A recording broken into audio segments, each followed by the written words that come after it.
I thought we might go Sure, chronologically and, just maybe, even though it's not an ethics question per se, sure, but just in terms of background, like how you got started in journalism and, sure. why you wanted to be a reporter and how you got your job and that kind of stuff. Yeah, We'll I go from mean, there. uh, you go back. I grew up in Salinas, California, and I grew up in a kind of an interesting family background. On my mom's side, we're a military family, and she was from South Dakota. Her parents were Russian and French immigrants. My dad's side were immigrants from Mexico. My grandparents originally came across the country illegally. They got their green cards, moved from El Paso to Salinas to work in the fields, and were one of the first really Latino families to settle there in the 1930s. And so we have long roots in Salinas, originally working in the fields as many Mexican laborers find out. My mom met my dad on a blind date, and he was a high school dropout. She was a high school honor student, and it was very controversial. White woman, Mexican at that time, and they actually threw my mother out when she told my grandparents that she was going to be the wife of a Mexican. And so she actually got placed with a Mexican family. My grandparents on my dad's side lived in the United States for 50 years and never learned how to speak English. So all of their circle were Spanish speakers. So in those days there were long courtships, so she placed them with a Mexican family. And she lived with that Mexican family for 2.5 years and learned totally acculturated. And so even though, my mom we've made her an honorary Latina. And so she's been a real stickler for education. Her mother was a teacher, so she got me reading at a very early age.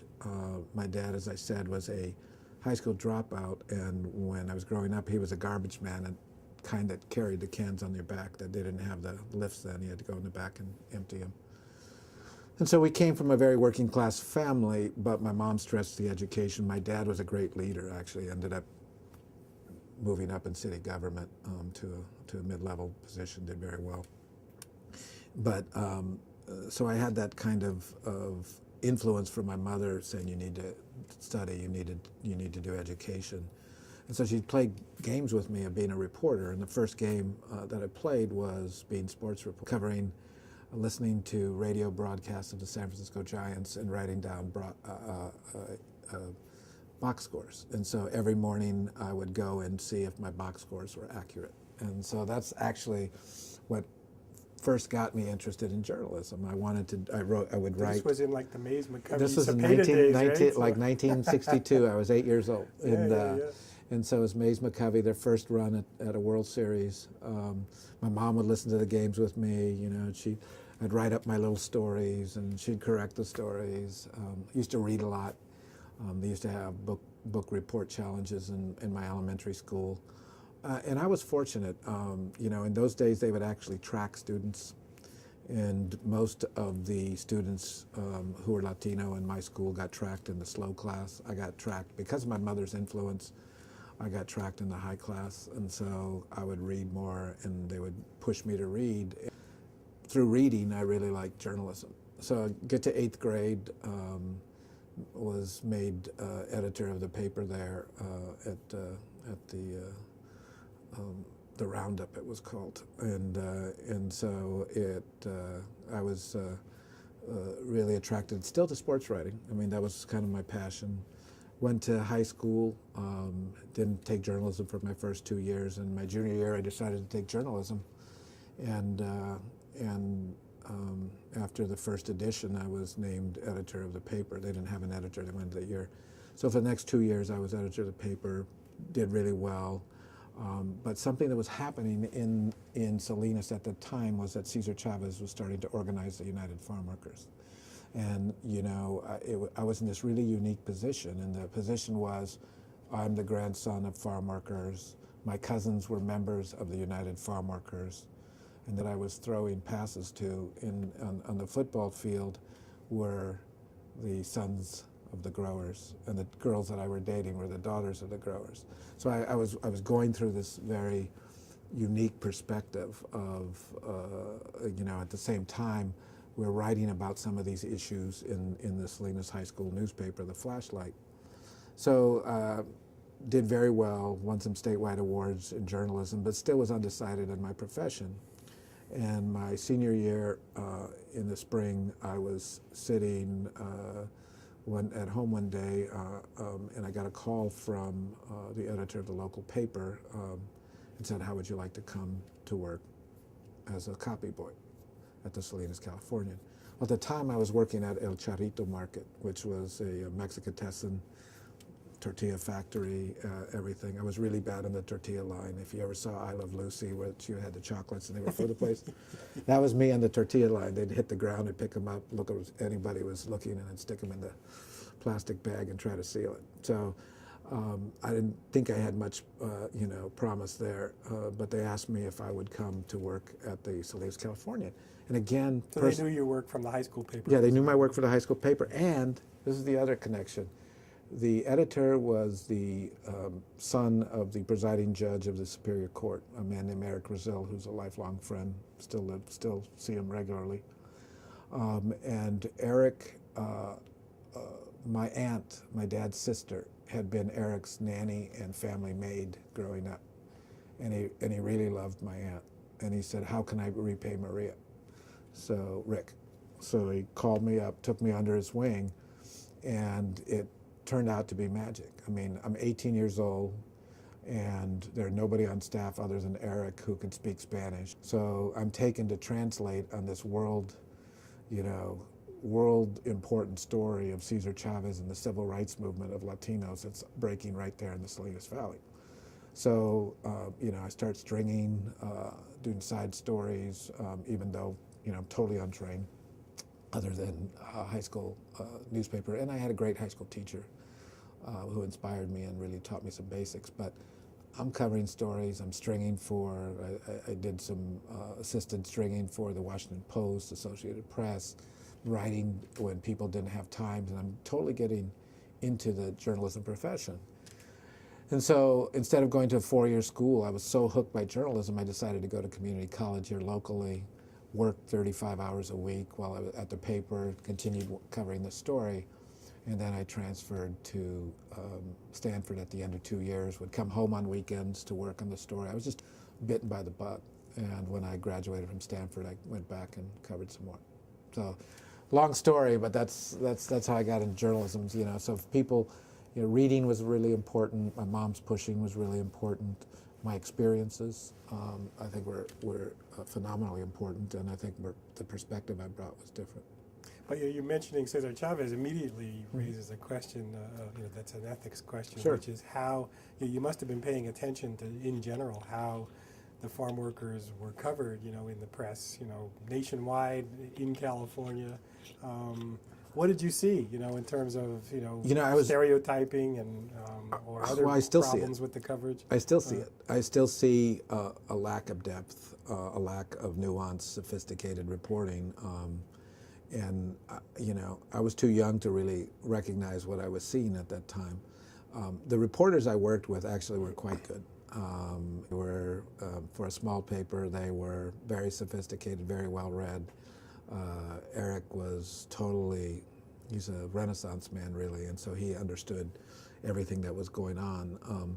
But watching people parachute into the story was sometimes disconcerting, because they would go for quick quotes, not have done the background research necessary to put everything into context. It was, and it has been, a really interesting ethical challenge. There were some ethical challenges of being one of the few Latinos who were covering Cesar Chavez at the time. Cesar himself expected, because there were so few Latinos, I think, that I would be 100% with La Causa, that I would write things that were pro-Chavez. Well, I had insights that some say I wrote pro-Chavez, but they were different insights. I would look at it from a person's perspective, a people perspective, because I think a lot of times, even today, illegal immigrants are demonized. They're not seen as people. They're seen as less than human. you know, the ethical debate over the use of illegal alien. After Sigourney Weaver made her show, that you know, people started thinking about not using that term because it in the general public's mind it made them less than human. What were you using in Salinas? I think at that point we did use illegal alien, and the real debate didn't start until the 1980s. Ultimately, I think it changed to illegal immigrant, but there were a lot of debates. But on the other side, you know, when I was in Salinas, I ultimately went to work. My next step was to go to work in Fresno, and I was going to cover the farm workers in Fresno for the Fresno Bee. And one of the editors at Fresno, very initially, walked up to me and said, "Do you think you can cover Cesar Chavez objectively?" And I said, "Well, what do you mean? I've been covering him for several years now, since I was a kid. I still was a kid. I was like 24, 25, something like that." I said, "I've been covering him objectively for quite a while." And he says, he goes, "You're a Mexican and he's a Mexican." And this is kind of I had a sharp mouth always, and my temper flared. And I said, "Can you cover Dan Whitehurst objectively?" And he said, "What do you mean?" I said, "Well, he's white, you're white." And you know, the guy looks at me, and you know, I said, "Okay," I'm thinking in my mind, "Okay, you're fired. I mean, this is like your second week on the job, and either that or you're going to get labeled troublemaker." And I said, "Okay." I said, "I understand." And he let me, and you know, that never got raised again.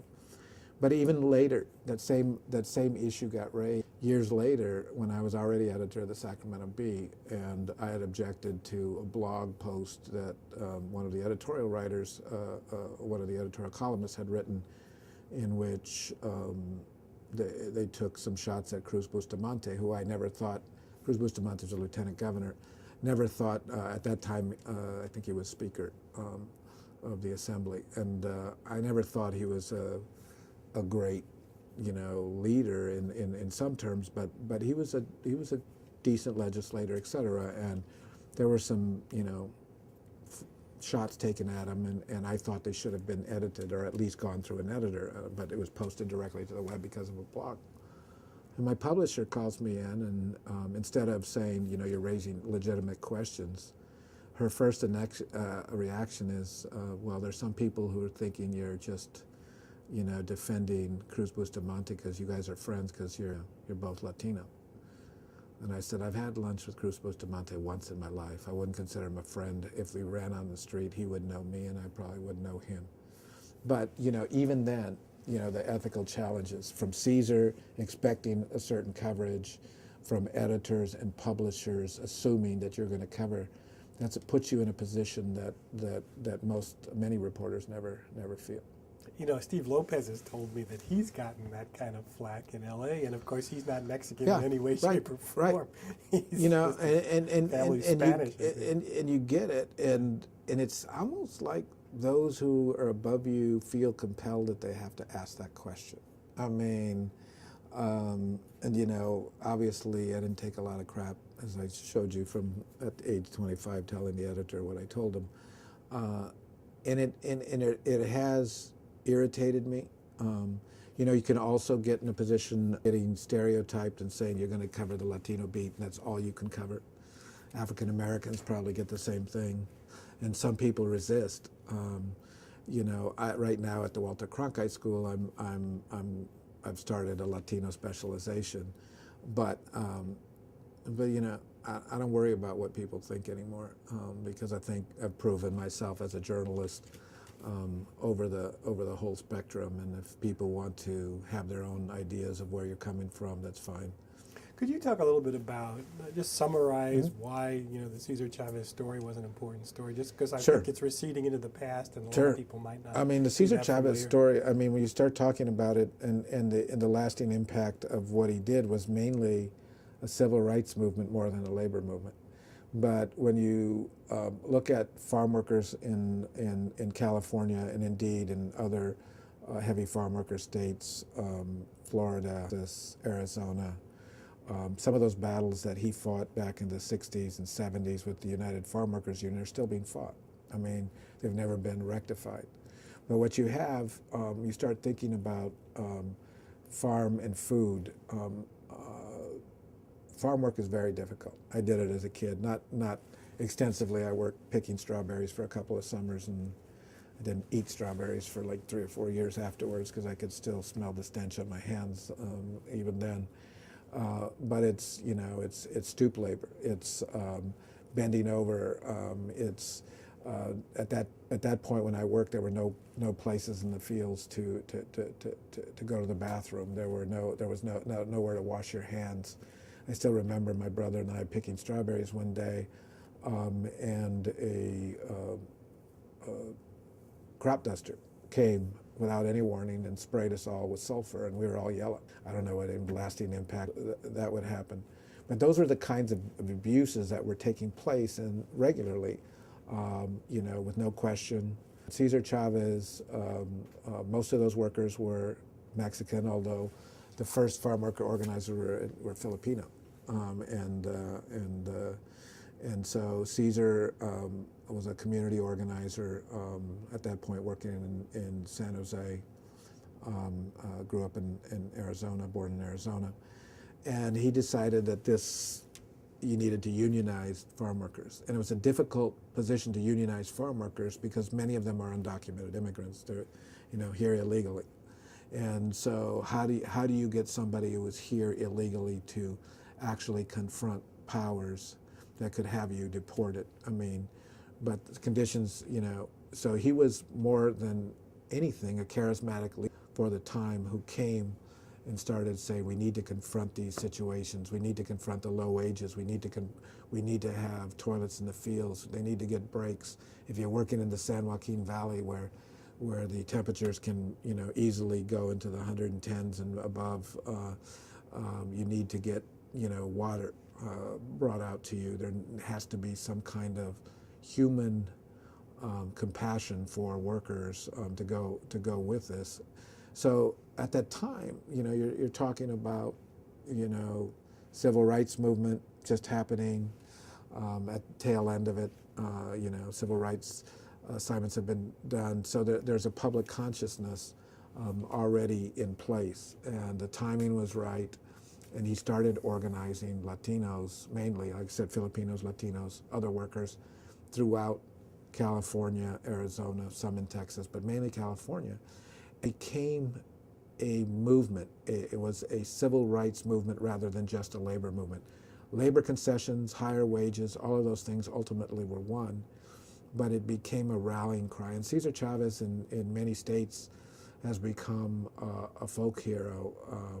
You know, Cesar Chavez Day is celebrated in Arizona now. It's not everybody celebrates it, but it's a holiday. California, there are streets named after him, and it's because he was a leader at his time.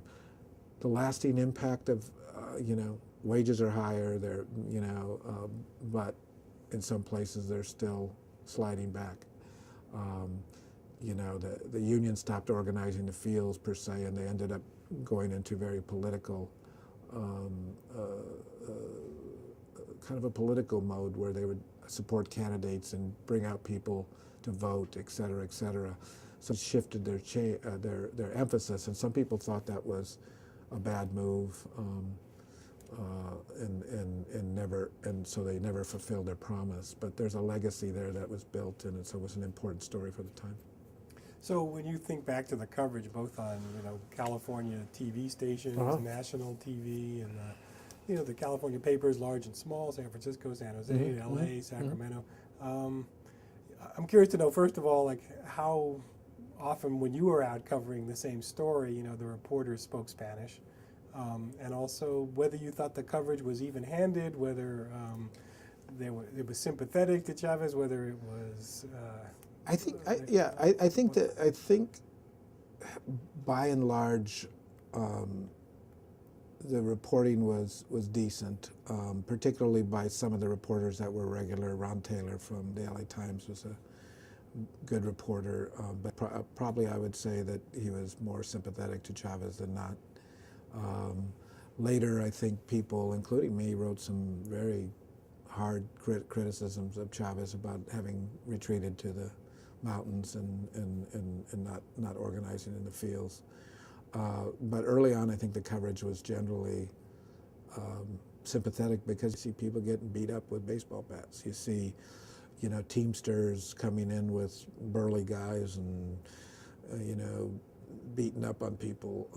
You know, you saw, you know, sheriffs and others clash. You saw, you know, almost in some of the counties in the valley, there was almost a reaction, a police reaction against the UFW and against the strikers, and all of that's documented, and people, you look at it, so it tends to be, in a way, it was the same kind of coverage that that Martin Luther King had generated in the civil rights movement, and Caesar wasn't nearly the speaker or whatever, but he was a charismatic leader, somebody willing to stand up and be counted. And so a lot of the stories took on the same kind of flair and the same kind of flavor of the coverage of the civil rights movement. So it was an interesting period. How many spoke Spanish? Very few. Very few. Still the same. Still the situation today. Really? Very Still few. now? Yeah. Still not that many speak Spanish. So. But I think that the ones that covered it regularly did a really good job of trying to understand it. And a lot of the Anglo reporters who covered it tried to learn Spanish. So I thought the efforts were there. The TV folks were another story. They were, you know, just by nature, they'd come in for quick hits, go. Not that many knew the background, know what they're doing. You know, they'd get their film of the Long March, or, you know, somebody getting whacked with a bat or something like that, and they'd go. And so the context and the nuances and always wasn't there. But a lot of the stories that I saw were good. The quick and dirty ones, AP, sometimes rewrites, etc. In those days, they just kind of took whatever they did and they rewrote it. They didn't have much depth, but the people that did it in depth, I was impressed, and, you know, kind of said, okay, this is what I want to do. What about sort of routine coverage of Hispanics, you know, apart from La Causa? I mean, just, you know, in terms of, crime stories. It's the gratuitous mention of ethnicity in stories where it didn't really belong. You know, those kinds of things. It's still troubling. Always has been. I think coverage of Latinos. And other minorities, African Americans, you know, you always hear from those communities that you're portraying us as criminals mainly, you know, pictures. And then when you try to make difference as an editor, and I tried to make a difference as an editor, I'd say, I don't want just, you know, crime, the suspect was a Mexican American. How do you know? You know, a description like that. I said, give me some identifying factors. You know, dark-skinned. You know, is he speaking Spanish? Did he have a scar on his face? Same thing with African American. You know, everybody, and we'd get calls all the time from people who wanted to say that, you know, well, you did a description, and I bet you that the suspect was black or the suspect was Hispanic, and you just didn't want to put it in because, you know, you are who you are, and you're holding those up. We had those debates internally. I mean, it's not only the public that you would have the debates. You'd have the debates in when you're trying to diversify a newsroom. I had one of the most diverse newsrooms in America, particularly at the management level, and there were grumblings within my own ranks. I remember one sports writer, I had a Latino sports editor, a Latino sports columnist, a Latino deputy sports editor, African-American assistant sports editor, and the sports writers would call the sports staff the Rick's Mexican Mafia.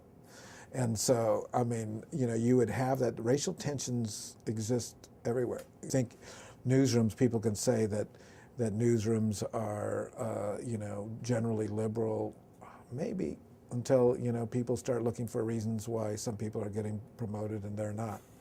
And so, you know, you have those questions, those ethical questions that abound by how you're making decisions, what they bring to the paper. See, I always think that a diverse staff brings different kinds of stories to the paper.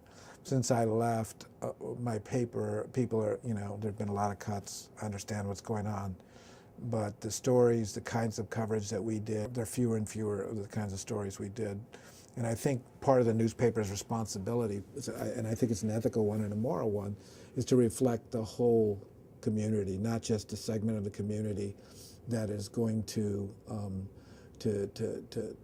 be appealing to advertisers. They're going to be the high demos that people want, and some of that's changing. The industry's changing. They're aiming, they're targeting toward high demos.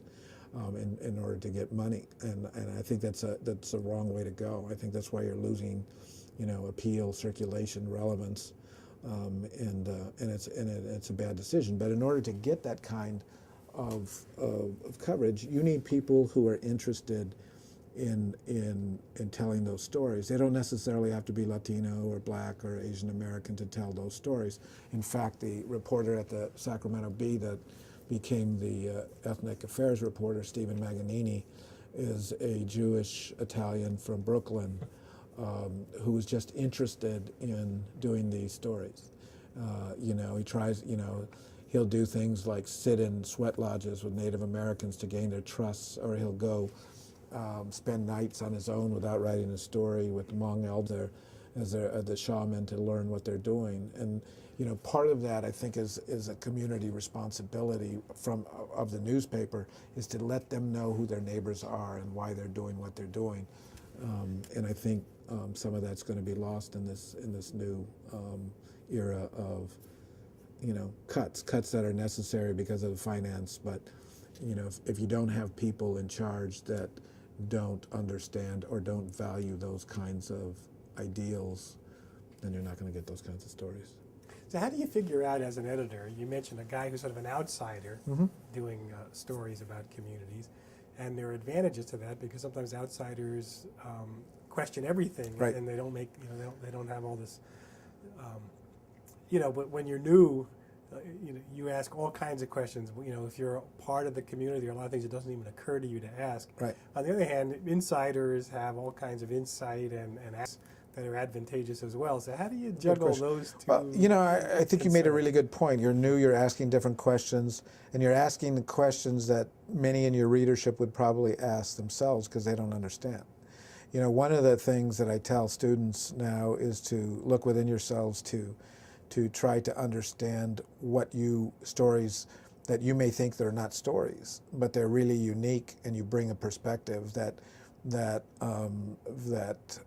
can illuminate your world for others. And so when I was choosing Steve for that, I took a lot of crap internally because they said, okay, there's a very high profile position under you. I was managing editor when I did this, and it's going to be a very high profile position, and all the African American, Latino, and Asian American applicants were ticked off because, like one of them, I said, here's an opportunity, you do that. And I said, he brought a passion to it that I think will serve everyone well. I mean, when I talked to the others, they were very well versed in one. Latinos were versed in Latino perspective. African Americans were versed in African American perspective. I wanted this writer to look across the whole spectrum, and he brought something that I just, you make a decision. It's a judgment call. Turned out to be the right judgment call. I mean, Columbia put him in their Hall of Fame for diversity coverage. He won the ASNE Writing Award for diversity coverage. He's done a terrific job. He's still there, but he's covering that plus other things. But he's done a really good job of covering the community. He made inroads into the Muslim community. I think it's really important that you reach out into communities you don't know. The Muslim community, when I was managing editor and later editor, were very angry over the way they've been portrayed in the media, particularly after 9/11. And they actually had a contingent a couple of times came in to talk about their coverage and how they'd been portrayed in the Sacramento Bee. And some of it was really bad. I mean, I remember a political cartoon that was really bad that I was managing editor then, and I was at a conference in Orange County, and the editor called me up, and it was like 3 weeks after I became managing editor. Said, "You need to come back. We got a firestorm going." So I left right in the middle of a conference. I was on a panel. I left the panel right in the middle of the thing, and caught a flight home and had to go deal with this large contingent of angry Muslim community. And I thought they had a right to do that, and I think being an editor is to listen to what the community's saying and then to judge whether or not, they're accurate, or you're just being politically correct. But the Muslim community afterwards, when I left to be, they actually threw me a huge going away party. So this instance you were talking about, Yeah. it was a cartoon, It was a cartoon. So what could you describe? I was trying to remember what the cartoon was about. I don't, but it was a cartoon, and I can't remember what it was about. I'm sorry. But we had a really big, but there was other ethical challenges. I mean, photographs have presented ethical challenges, and one, I remember another photograph that caused a huge uproar, rightfully so. And the captions over the photographs had misconveyed what a story, a picture that was kind of innocent. It was a Halloween picture, and we had this really cute picture of a young girl, a white girl, dressed up in her princess outfit with like angel wings, and then we had powdering her face was a young black girl who was dressed in what appeared to be like a maid's outfit, right? And so it was an innocent picture. They had great chemistry in the picture, but the headline they put over it, the caption they put over it was something like "getting in roles" or something like "getting in the right roles." Something like that. It was something like that. Getting in character. That's what it was. Getting in character. And they're trying to do a play on a character. And obviously the African American community went nuts, saying, "What are you saying? The character of African Americans is to be a white, is to have a white princess and to have a maid be that." So, we had a series of issues like that, ethical issues, and you learn from them all. I mean, I learned to end up reading, somebody who's writing a innocent, and I believe it truly was innocent after talking to the guy that wrote it, a Latino, and he never thought of it. So I started reading things differently. I mean, as an editor, you even read headlines to make sure they don't have innuendo that you don't want people to write, or you end up on, Letterman or Leno with funny headlines. So, there's a lot of things. I mean, editor, images are important, headlines are important, choice of words are important. Intentions might be good, but people don't read into your intentions. They actually read into those words, and try to guess what your intentions were. And a lot of times when a community hasn't been covered adequately or fairly over a long period of time, the wrong connotations can be taken from those words or those pictures.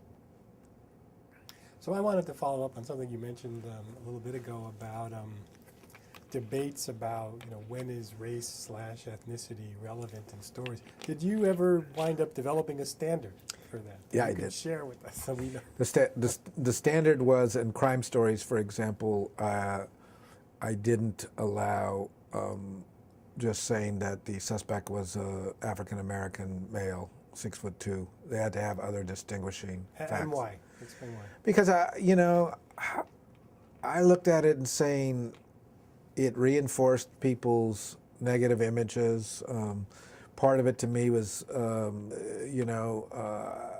I talked to some folks, they're already saying that they notice that people are walking across the street when they're walking down the street. Does every African American then become a suspect in a person's mind? But if you're doing more identifying this African American male with the large scar on his left cheek, you're narrowing the field, and it actually if the purpose is to help police catch somebody, or the public to be aware of who's knocking on your door, then you don't want every suspect, every Latino male or every minority male or even every white male to become a suspect, an automatic suspect. I don't think that's the way you build community. So, you know, identifying marks, I'd say go ahead. And it wasn't always clear. There was always debate, is this enough to print? Took a lot of heat, you know, because I had changed I had continued the policy of my predecessor, Gregory Favre. But there was a lot of pressure on me, even internally from people higher in me to change that policy, and I never did. I think it was the right thing to do. I don't, you know, I mean, we had cases where we one time said the suspect was an African American male, and it turned out to be a white guy. You know, I mean, come on, and you see as well. You've seen the cases, you know, the latest one where the woman who threw acid on herself in Seattle, and claimed that it was an African American woman who had splashed her face with acid. It turns out that she did it to herself. But you know, you had the cases in Boston where, you know, they said that they had been kidnapped and their kids had been taken by African American males. Again, you know, reinforcing a stereotype which was, I think, unfair, and left people with, you know, again, these guys were saying, okay, people are going to believe it if I say that, and it wasn't true, and the public believed it. And so to me, it's got to be more specific rather than, you know, because I think you don't hurt. I think you hurt the community building process, if you take everything just at very, very low face value. So I have a couple of questions about Diana's situation. One is, my impression is that she did a lot of columns about illegal immigrants, and there had been fairly highly publicized cases where the exposure of somebody's name led to INS agents swooping in and deporting somebody. So you could see where there'd be a lot of sensitivity about not wanting to reveal the names of sources, you know, in those kinds of columns. Sure. Did that become an enabling device for her? Perhaps. You know, I think anonymous sourcing is scary. I think when I was president of the American Society of Newspaper Editors, I actually had a national conference, trying to get together a national standard for anonymous sourcing. It didn't go anywhere, of course, because nobody could agree. But I think anonymous sourcing is dangerous. You can make up quotes. You know, you don't have to tell anybody anything. On the other hand, you were right. I mean, if you're trying to write about illegal immigrants and you're afraid deported, or if in the case of Mexico you're interviewing people and you're afraid that the drug cartels might execute them, you know, you look at anonymous sourcing in a different light. Did that probably enable Diana? I don't know, because a lot of the stuff she did, I mean, there was one of them that she did, I just the one that sticks in my head.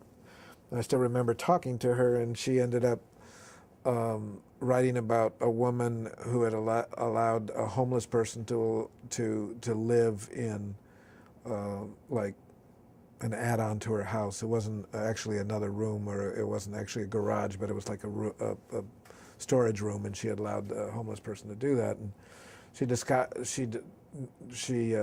the house. She described the area the house was in. She described a cat curling the cat's tail around the coffee maker as she was interviewing. So I said, Diana, take me to the house. I said, take me to the house. Just drive me to the house. I said, it's only a few blocks from here. We'll drive up and down Boulevard Park until we find this house. She says, well, I did the interview by phone. I said, so how could you describe the cat curling its tail around the coffee maker? My kids would say, busted. Yeah, your kids would say, busted. She didn't cop to it. She said, well, I said, so you're telling, she said, well, you know, the woman was describing things to me. And I said, so you're telling me that during a conversation, an interview, that you're saying, what's your cat doing now? Is it curling, it's curling its tail? You know, you're busted, but they're never willing to do that. And so, you know, with 100% certainty, am I sure that every case that we thought she fabricated? Probably not 100, but pretty 99.5. You know, and so, but you know, the doing stuff on illegal immigrants, using anonymous sourcing gives you the potential to make stuff up. And that's why I like putting names by it. Again, it goes back to that whole idea of trust and credibility. But there are certain situations, Watergate, you know, you needed to protect that anonymity. But again, it goes back to you trust your reporters. You know, is that buying, have they given you a reason to trust them? Does the public have a reason to trust you? You know, one of the things that scares me about the future, are we going to erode that trust? Has accuracy given away to immediacy? It's a big issue. You know, people now, when I talk to editors, they just, you know, I had one of the folks at McClatchy one time said, you know, you're not getting on the web fast enough. I said, I want to be accurate. And he said, well, my new motto is, instead of ready, aim, fire, it's fire, ready, aim. And I said, well, it's not mine. And you know, and it's, I think that ultimately we will damage ourselves as we're trying to differentiate ourselves on the web as established institutions, as the credible news organizations. I think we will damage ourselves by taking approaches like that.